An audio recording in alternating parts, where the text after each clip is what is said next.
uwi ako, dito ako dumadaan sa kalsada na to. Kasi yung semento batag, mabilis kang maglakad. Hindi tulad dun sa kabila na yon, hindi patag yung semento. Dito patag ang semento. Yan guys ang buhay ni Manyamang Kaabe sa Riyadh. Kala nyo yung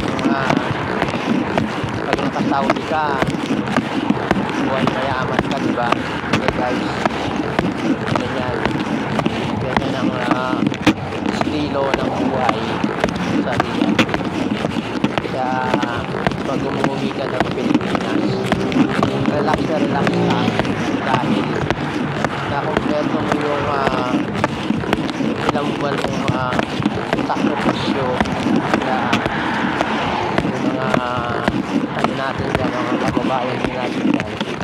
Kung papanood nyo itong video na yan guys,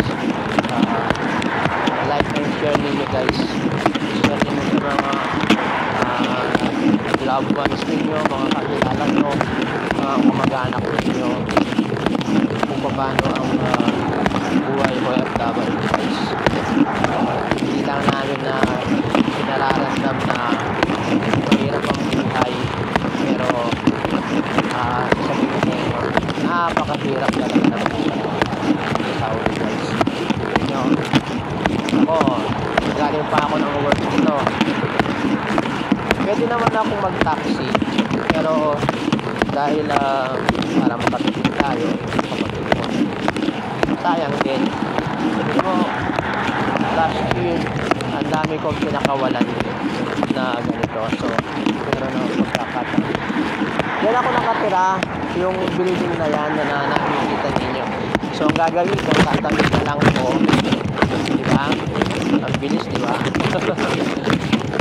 Yan guys. Yan. Ito yung building na yan. Yan ako nakatira sa building na yan. Yan guys, oh.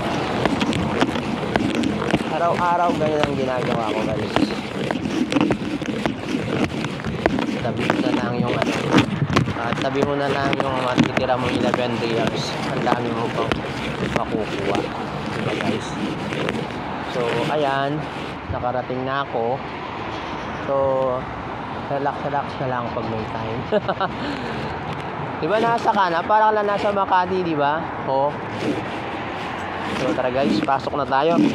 Malamig na dito sa labas.